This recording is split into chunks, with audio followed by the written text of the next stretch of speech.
What is up, everybody? A little pause there. My bad. I'm outside. Got distracted. This is J-Nail here with my UFC on Fox 27, I believe, recap. UFC from Charlotte. Also, I'm going to talk real quick about the WWE Royal Rumble that happened last night. So real quick, I made one pick for the main event there, and I got that pick. I chose Jacare Souza to beat Derek Brunson, and he did. I actually thought it would last a little bit longer. It did as far as minutes, but it still ended in the first round. Let's get into it. They were both following each other out. Both of them were actually landing shots. Derek looked like he was, there was a little bit of staring at each other because they both respected each other a lot, and then they would have these bursts of offense going back and forth. At one point, Jacare went for a takedown, Derek stayed it off, and then came back with a nice shot. There was a counter left, I believe, from Jacare that was connecting on Derek a few times.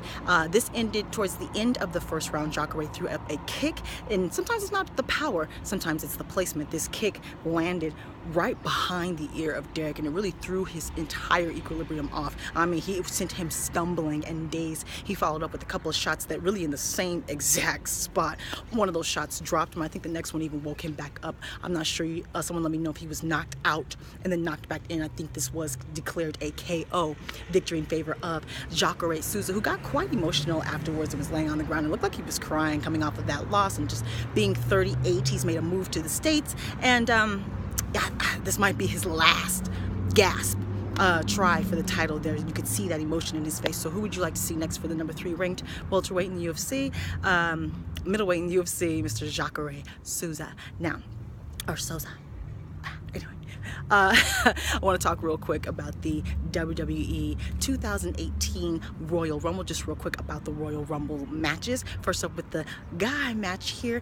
This was much better than last year. Did not end up in boos. They brought back the Hurricane. John Cena, of course, showed back up. They had Baron Corbin, who laid out the competition after he was eliminated, so there was some kind of future drama started there. You had a Finn Balor make it all the way into, I believe he was the 3rd to last person eliminated. The top last 4 were Cena, Roman Reigns, Finn Balor, and Shinsuke Nakamura. So there was Finn eliminated first, and then it was John Cena eliminated, and then I got real worried. I was like, if they give this to Roman Reigns again, I'm done. I love it's my favorite pay-per-view, the Royal Rumble, actually. And I'm like, come on, man. Give the people what they want. Give us Shinsuke. And they did. And Shinsuke landed with like 3 Kinshasas. The last one looked really good, by the way. And then he was able to pin him, and Shinsuke Nakamura! And he chose AJ Styles. Of course, they're going to try to recreate that amazing, infamous New Japan feud between him and AJ Styles, and I look forward to it. I just can't wait for Shinsuke Nakamura to fully realize his stardom. Anyway, here in the States. Next up, the reason why I'm even talking about this is because not only is it my favorite event, but history in the making for the ladies here. They've been making history for the last couple of years with this women's revolution. You know, they got rid of the whole Divas title and went back to the women's WWE title like it should be. We've had these influx of all these ladies who are doing strong style, honey. They are putting on matches that rival the men's. They are coming off the top ropes. They are hitting harder. The bad girls are being bad. They're playing dirty. They're getting more into their characters.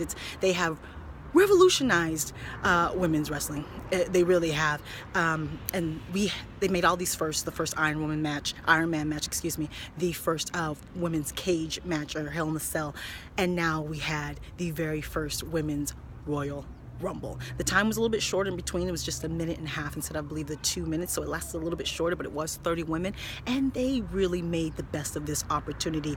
All of the ladies that came back from the past looked great. Jacqueline, Molly Holly, Kelly, Tori Wilson, whether I liked them or not when they were wrestling, they all looked fantastic, were in incredible shape.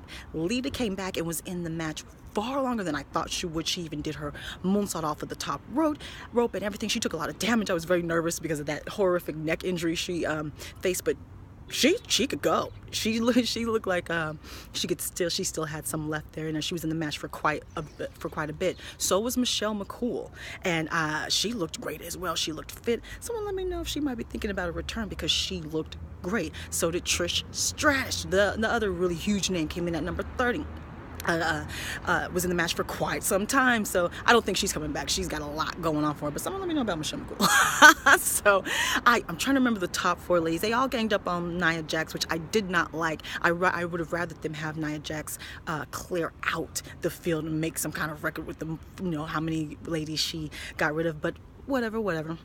It did come, both Bellas came back, and it was both Bellas, and I actually can't even remember the 4th lady. I'm so sorry.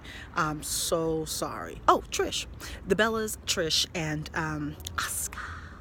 And who I wanted to win won. Of course, one of the Bellas, Nikki eliminated Brie Bella on the slide because she was already on the outside of the apron, so she just kind of gave her forearm and got her out there. Then her and Asuka went at it. Asuka did like some kind of submission move, pulled her over the top ropes where they were both on the outside of the apron. Then she kicked her knee out from underneath her and she fell down. Asuka won.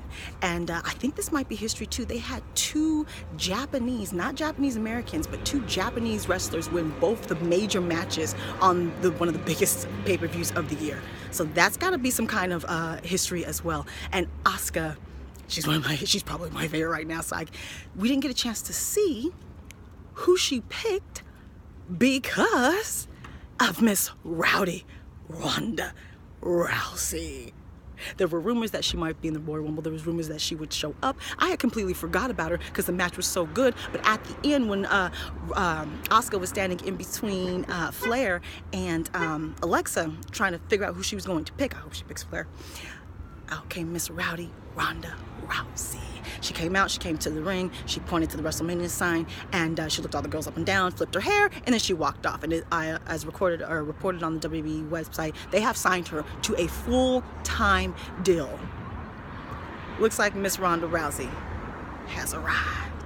So you guys let me know, of course, what you thought of the UFC on Fox with the Jacare beating Derek Brunson. And of course, let me know what you thought about this historic WWE 2018 Royal Rumble, where we had the first women's Royal Rumble. We had 2 Japanese winners. I think that's major. And we had the arrival of Miss Rowdy Ronda Rousey. All right, follow me on Facebook, Twitter, and Instagram. I'm on Snapchat now. Please let me know all your thoughts, any injury updates on either event, any information on either event. Subscribe, like, talk to me, take care, and goodbye.